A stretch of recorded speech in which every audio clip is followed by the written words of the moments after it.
বলছে আপনি এখানে কি করেন, আপনি এখানে হাত লাগাতে পারবেন, পারলে হাত লাগান আর তাহলে যান। এমন এক বাস্তবতায় আজ আমরা দাঁড়িয়ে আছি যেখানে ঢাকার আকাশ আজ ভারী হয়ে উঠেছে কান্নার শব্দে, এবং আমরা জানি না যে কজনের সন্তান আর কখনোই বাড়ি ফিরতে পারবে না। এর দায় আসলে আমরা কাকে দিব, বা সন্তান হারা পিতামাতার যন্ত্রণার সান্ত্বনা আসলে কিভাবে মিলবে? দেখেন বিষয়টা হলো কি, এটা একটা দুর্ঘটনা, এটাকে দুর্ঘটনা হিসাবে আসলে দেখতে হবে। কারণ এখানে তো আপনি কাকে দায় দিবেন?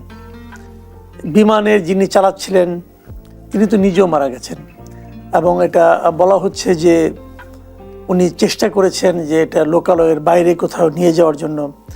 কন্ট্রোল রুম থেকে ওনাকে বারবার বলা হচ্ছিল উনি যেন ইজেক্ট করে বেরিয়ে আসেন, মানে নিজের জীবন বাঁচানোর জন্য, এবং ওনার নিজের জীবন বাঁচানোর সুযোগও ছিল, কিন্তু উনি কিন্তু সেই সুযোগটা নিয়ে মানে নেওয়ার চেষ্টা করেননি, বরং উনি চেষ্টা করেছেন যাতে নাকি হতাহতের সংখ্যা কম হয়, এবং উনি চেষ্টা করেছেন, ব্যর্থ হয়েছেন, যান্ত্রিক গোলযোগ ছিল। এগুলো হলো মোটামুটি মানে আমরা যতটুকু দেখেছি, যতটুকু শুনেছি এসব তথ্য।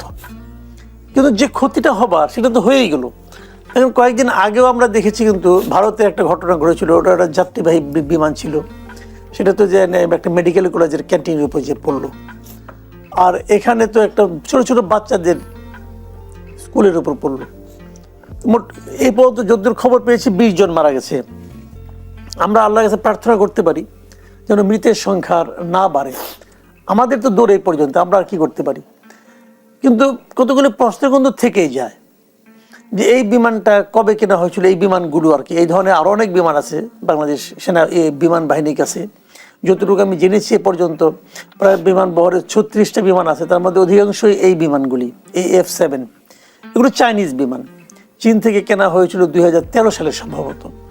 এবং ইন্টারেস্টিং হলো চীনের যে কোম্পানির কাছ থেকে কেনা হয়েছিল তারা কিন্তু এই বিমানগুলোই শেষ উৎপাদন করেছে, মানে এটার বন্ধ করে দিয়েছে।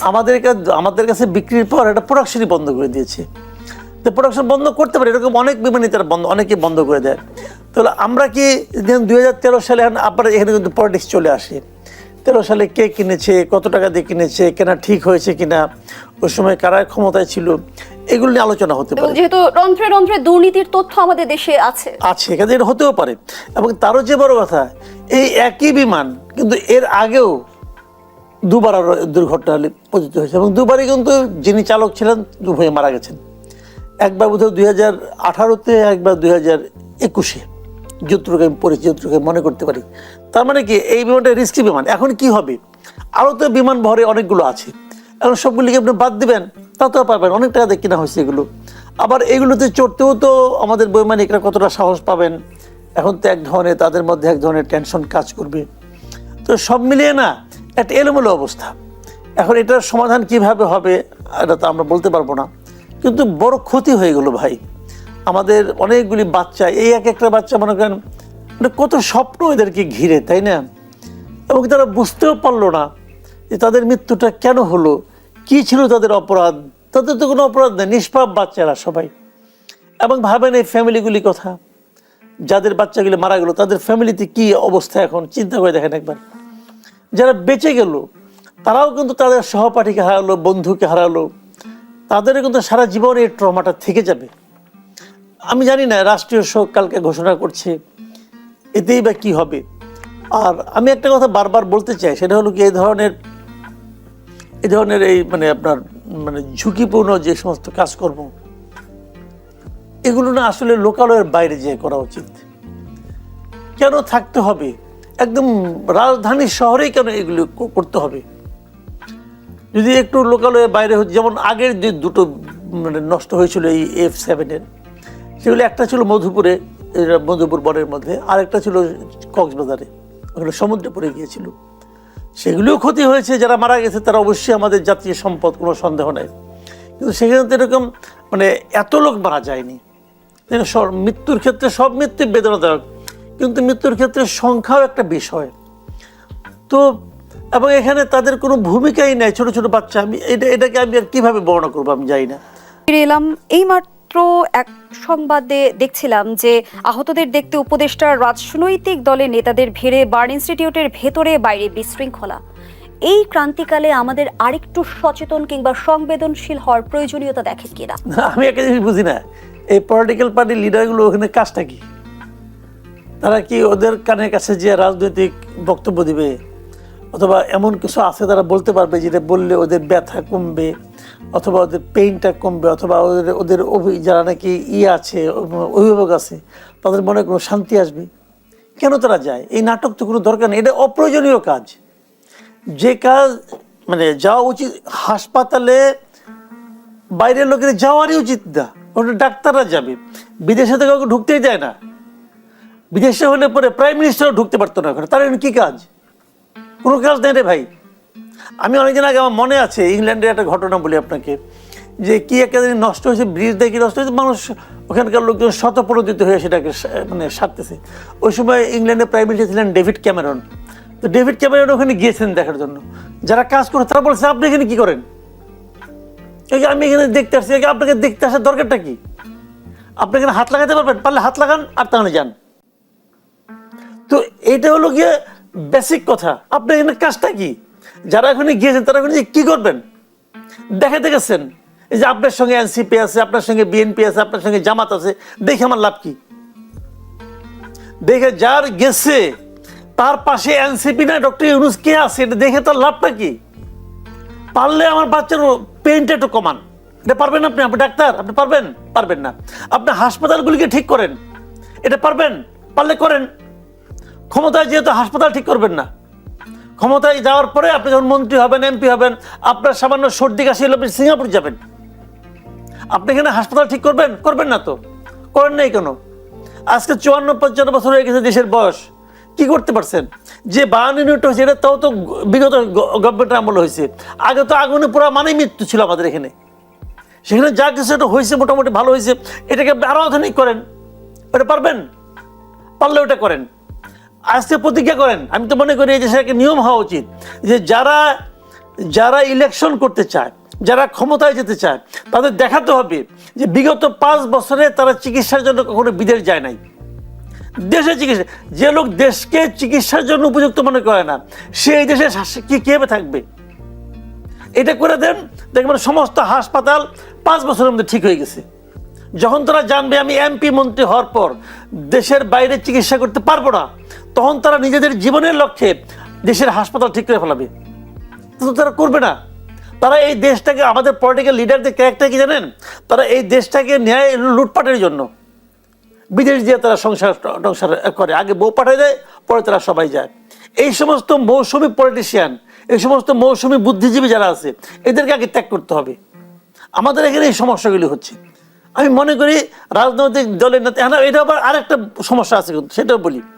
যখন ধরেন কেউ গেল না, তখন তার অপোনেন্ট দলটা বলবে এতগুলি লোক মারা গেল, উনি দেখতে পর্যন্ত গেলেন না। এ হলো আরেক নাটক। ওনাকে দেখতে যেতে হবে কেন? ওনাকে সময় বলতে, উনি যদি মনে করেন যে আমি আল্লাহর কাছে দোয়া করবো, তো দোয়া করার জন্য কি পাশে দাঁড়িয়ে দোয়া করতে হবে? উনি তো ঘরে বসে দোয়া করতে পারেন যদি আল্লাহর কাছে দোয়া করতে চান। আর যদি চিকিৎসা করতে চান, চিকিৎসা করান। আপনি বলেন এই 25টা বাচ্চা আজকে ক্রিটিক্যাল অবস্থা, তাতে আমার টাকা আছে, আমার টাকা দিয়ে উন্নত চিকিৎসা লাগে, তারা বিদেশে পাঠাচ্ছি, দেখি পারেন কিনা। তখন করবে না, পকেট থেকে টাকা পাই করবে না, যায় নাটক করতে।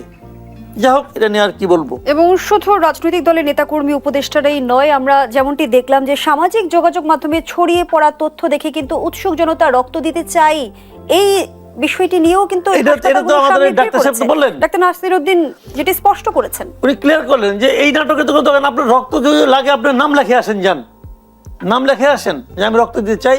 যদি ওনাদের লাগে ওনারা ফোন করবেন আপনাকে, আপনি যে দিয়ে আসেন। এই আমরা নামকে হুজুগে চলি মোটামুটি, তো হুজুগটা কমাইতে হবে, আরো লজিক্যাল হতে হবে। এটা কিভাবে হবে আমি জানি না, তবে হওয়া উচিত আমি মনে করি। ধন্যবাদ জানাচ্ছি মাসুদ কামাল। আমাদের সঙ্গে জুমে যুক্ত আছেন কাজী ওয়াহিদ আলম। ওয়াহিদ আলম, নিশ্চয়ই আপনি আমার কথা শুনতে পাচ্ছেন। আপনার কাছে একটু জানতে চাই যে আমাদের আকাশ প্রতিরক্ষা ব্যবস্থায় আমরা এতটা কেন পিছিয়ে, আধুনিকায়নে আসলে আমাদের কি করণীয়? না, আমরা পিছিয়ে যে এটা বলা ঠিক হবে না, বাট হ্যাঁ আমরা আরো আধুনিক হতে পারি। আমাদের কিন্তু এখন আকাশ প্রতিরক্ষা ব্যবস্থাকে উন্নত করার জন্য আমরা রাডার ব্যবস্থাকে উন্নয়ন করেছি। আমরা ফ্রান্সের থেলসের যে রাডার, সেই অতি উন্নত মানের state of the art radar use করা হচ্ছে, অলরেডি সেটা স্থাপন করা হয়েছে এবং সেটা অলরেডি সার্ভিসে চলে গেছে। এবং আমাদের যে ILS যেটা ইনস্ট্রুমেন্টাল ল্যান্ডিং সিস্টেম যেটা, সেটাও আপগ্রেড করা হচ্ছে এবং সেটাও খুব শীঘ্রই ক্যাটাগরি 1-এ উত্তীর্ণ হয়ে যাবে।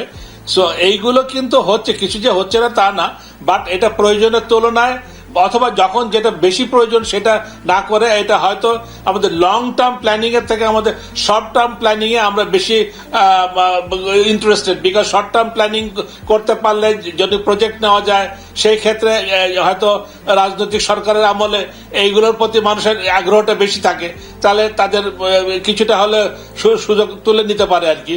কিন্তু লং টার্ম যেগুলো, যেমন আজকে নতুন একটা এয়ারপোর্ট করার ব্যাপারে, এটা একটা কিন্তু ফিউচারিস্টিক প্ল্যান।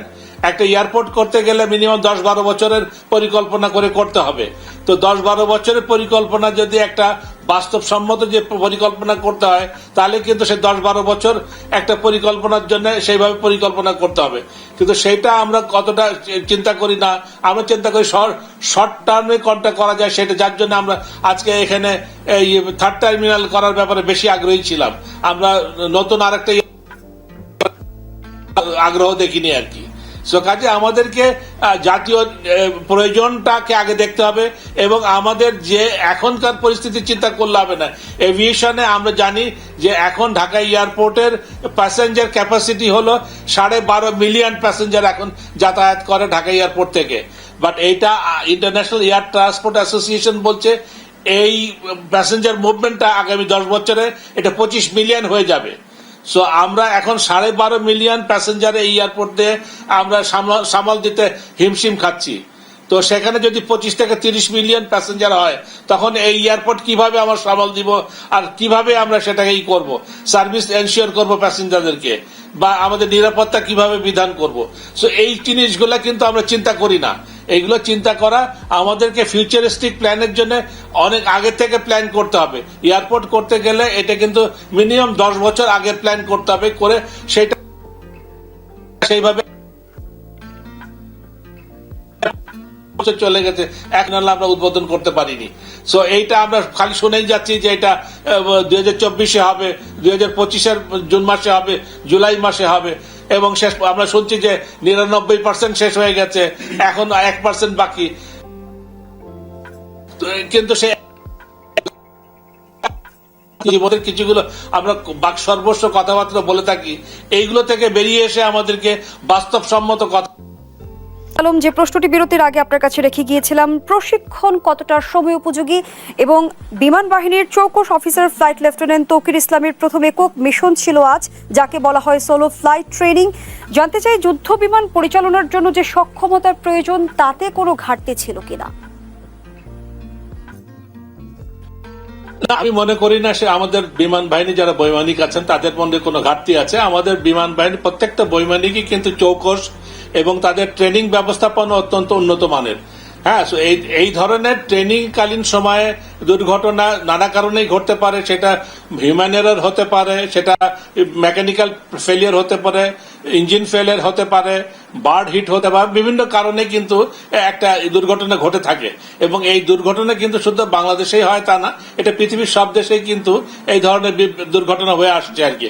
অনেক উন্নত দেশেও কিন্তু দুর্ঘটনা হয়ে থাকে। তো কাজেই আমাদের এখানে বৈমানিকদের, বিমান বাহিনী বৈমানিকদের যে কোনো ঘাটতি আছে আমি কোনোভাবেই সেটা মনে করি না। এবং এই ধরনের এটা নিছকই দুর্ঘটনা, এবং এই দুর্ঘটনা যাতে না হয় সেটাই আমরা কামনা করি। এবং আগামীতে আমরা আশা করি যে আমাদের বাহিনীর বা অন্যান্য শাখায় তারা আরো তাদের দক্ষতার সাথে তাদের কর্ম সম্পাদন করবে, এবং সেই ক্ষেত্রে হয়তো আমাদের মেনটেন্যান্স যদি ভালো হয়, সেই ক্ষেত্রে কিন্তু দুর্ঘটনা হার অনেকাংশে কমে আসবে বলে হয়। ধন্যবাদ জানাচ্ছি আপনাকে। আবারও ফিরছি আমাদের অতিথির কাছে, জনাব মাসুদ কামাল। আমরা যে মর্মান্তিক দুর্ঘটনা দেখলাম, এই দুর্ঘটনা থেকে আসলে আমাদের নিরাপত্তার স্বার্থে আমরা কি কি শিক্ষা নিতে পারি? শুনুন, শিক্ষা হলো কি, এখানে আপনি যে কথাটা ওয়াহিদ ভাই বললেন যে আসলে যখন উন্নত দেশেও কিন্তু দুর্ঘটনা ঘটে, কিন্তু একটা দুর্ঘটনা যখন ঘটে তখন যে ক্ষতিটা তাৎক্ষণিক হয় সেটা তো হয়, পাশাপাশি আরেকটা কিন্তু সচেতনতাও হয় যে সেই এই ধরনের দুর্ঘটনা, এই ধরনের সমস্যা হলে আমরা কি করতে পারি। এখানে কিন্তু দায় এড়িয়ে আপনি খুব বাহবা পাবেন, এটা কিন্তু খুব একটা জরুরি না। আইএসপিআর দেখলাম এক বিবৃতি দিয়েছে, তারা জানিয়েছে এখানে মানে কি হয়েছে না হয়েছে মোটামুটি একটা ধারণা দেওয়ার চেষ্টা করেছে। তো এই ধারণাটা আমার কাছে গ্রহণযোগ্য মনে হয়েছে যে দেখেন, বৈমানিকের আপনি যদি দোষ দিতে চান, তবে উনি তো নিজের জীবনটাই দিয়ে দিলেন, তাই না? এবং উনি তো আকাশে ওঠার পর প্রথমে ইনফর্ম করেছেন কিন্তু কন্ট্রোল টাওয়ারকে যে আমি মানে এটা নিচের দিকে নেমে যাচ্ছে, এবং উনি তো চেষ্টা করছেন কীভাবে কী করতে হয় সবই তো উনি জানেন। না জানলে তো ওনাকে আর একা একা উঠতে দেওয়া হতো না। আর উনি মানে একদম বোঝেন না তা তো না, ভালোই বোঝেন। আর উনি নিজেও তো সাহস করেছেন সব জেনে বুঝেই। সেক্ষেত্রে আমি যতটুকু আমার কমন সেন্স সাধারণ মানুষের মতো করে আমরা যা বুঝি আর কি, এটা ভাই বিমানেরই একটা টেকনিক্যাল ফল্ট। এখন এই ফল্ট হতেই পারে, এই ফল্টও হতে পারে, কিন্তু সব কিছু ঠিকঠাক থাকার পরেও কিন্তু হতে পারে। আমরা যে ইন্ডিয়ার যে ঘটনাটা দেখলাম, যতটুকু এখন পর্যন্ত খবর পাওয়া গেছে যে পাইলট নিজেই নাকি তেলের সুইচটা অফ করে দিয়েছিলেন। এখন আসলেই দিয়েছিলেন না কি হয়েছিল এটা কিন্তু আমরা এখনো যাই না, কারণ ওখান থেকে তো আর কেউ নাই এখন। তো এখানেও হয়তো আরও তো ইনভেস্টিগেট করলে আরও কিছু বেরিয়ে যাবে। আমার কথা হলো কি, আপনি ইনভেস্টিগেট করেন, ইনভেস্টিগেট করার পর আপনি যা কিছু পাবেন সেটাকে পরবর্তী একটা দুর্ঘটনা না ঘটার ক্ষেত্রে যেন আপনারা প্রয়োগ করেন। আমার খালি এইটুকু অনুরোধ যে যা গিয়েছে, যা ক্ষতি হয়েছে সেটা তো আমি আর ফেরত পাবো না, কিন্তু আগামীতে যেন এই ধরনের ক্ষতির কথা আমাদেরকে দ্বিতীয়বার ভাবতে না হয়, আমরা যেন এই ধরনের ক্ষতির মুখোমুখি দ্বিতীয়বার না হই, সেই বিষয়টার ব্যাপারে যারা কনসার্ন আছেন তাদেরকে সতর্ক হতে হবে। আর দ্বিতীয় কথা হলো, এই ঘটনাটা নিশ্চয়ই একটা তদন্ত হবে। তদন্তে যদি কোনো কারো গাফলতি ধরা পড়ে সেটাও কিন্তু দেখতে হবে। কারণ গাফলতি এখানে অনেক ধরনের হতে পারে। বিমান উড্ডয়নের ক্ষেত্রে সেটা যাত্রীবাহী হোক আর যুদ্ধ বিমান হোক, এগুলি কিন্তু যখন আকাশে ওঠে, এটা তো বাস না যে অ্যাক্সিডেন্ট হলো, সমস্যা হলো, থেমে গেল, নেমে ঠিকঠাক করলো, ওখানে তো ঠিকঠাক করার কোনো সুযোগ থাকে না। কাজে যখন নাকি আকাশে ওড়ার আগে অনেকগুলো কিন্তু আপনার চেকিংয়ের ব্যাপার স্যাপার আছে, প্রত্যেকটা পয়েন্টে তারা চেক করে, এবং এটাকে রেগুলার মেনটেনেন্সের একটা ব্যাপার কিন্তু আছে। এখন সেগুলোর ক্ষেত্রে কোথাও কোনো ঘাটতি ছিল কিনা, ঘাটতি মানে কেউ করেছে কিনা, কেউ নিজের কাজের দায়িত্বের গাফলতি করেছে কিনা, সেগুলো আমি মনে করি আইডেন্টিফাই করা খুব জরুরি, এবং এগুলো দ্রুত বেগে করা উচিত। দেখবেন এর মধ্যে অনেকে হয়তো ধরাধরি শুরু হয়ে যাবে, যদি কেউ দায়ী থাকেন সেহেতু বাঁচার জন্য কাউকে কাউকে ধরবেন, অমুক বলবেন তমুক বলবেন, এ সমস্ত ব্যাপারে কঠোর পদক্ষেপ নেওয়া উচিত বলে আমি মনে করি। ধন্যবাদ জানাচ্ছি আপনাকে। আমাদের সঙ্গে এই মুহূর্তে জুমে আবারও যুক্ত হয়েছেন অধ্যাপক ডাক্তার মোহাম্মদ নাসির উদ্দিন।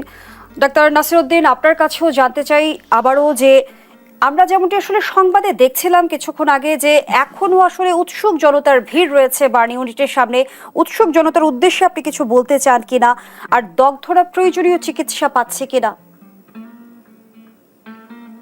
ধন্যবাদ। আমি আসলে সারাটা দিনই আজকে দুপুরের পর থেকে অন্তত কয়েকবার নিজে নিচে গিয়ে আমি কথা বলেছি।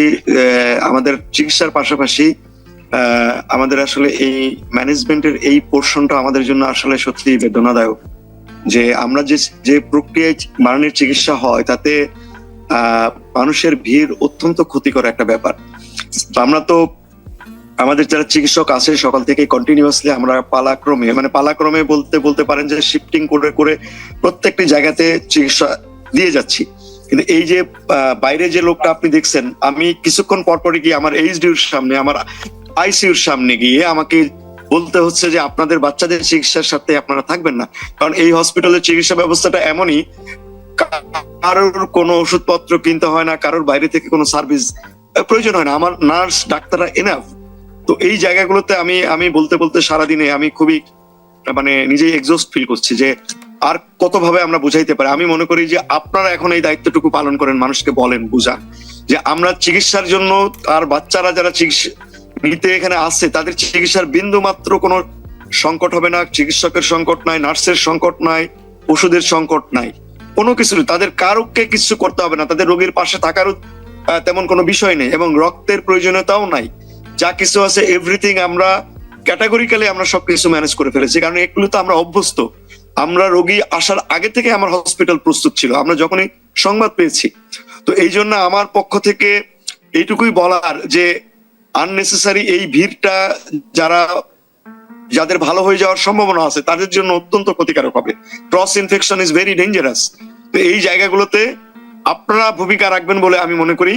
আর আমি আসলে এই মুহূর্তে আমার যারা চিকিৎসক যারা আছে তাদের সঙ্গে পরবর্তী পদক্ষেপ নিয়ে আমি কথাবার্তা বলছি। সুতরাং আপনাদেরকে আমি বলবো যে আমাকে একটু ক্ষমা করবেন, কারণ সবাই বসে আছে। আমার ফার্দার সকালবেলা আমি কি করব, রাত 12টার পরে কি করব, সমস্ত স্ট্র্যাটেজি গুলোকে আমাকে নিতে হচ্ছে। জানেন আপনারা বার্নিজে ডাইনামিক প্রসেস, প্রতি মুহূর্তে আসলে 1 ঘন্টা পর পর চিকিৎসার পদ্ধতি চেঞ্জ করতে হয়। তো যে কারণে আমি আসলে অত্যন্ত দুঃখিত, আপনাদের সঙ্গে আর বেশি কথা বলতে পারছি না।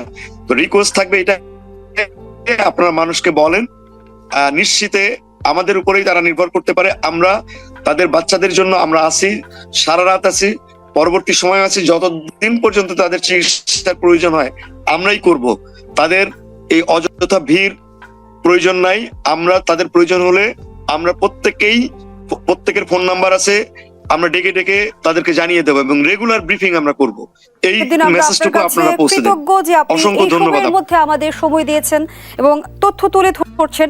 একটি প্রশ্ন আপনার কাছে রাখতে চাই। আপনি বলছিলেন চিকিৎসক নার্সের কোনো সংকট নেই, যেহেতু আকস্মিক দুর্ঘটনা, এত হতাহতের সংখ্যা, সেখানে কোনো ক্ষেত্রে কোনো ঘাটতি রয়েছে কিনা এই মুহূর্তে? আমি আপনাকে বলি, আমার এখানে কিন্তু আমরা 24 আওয়ার্স আমাদের ডিউটি দিয়ে থাকে।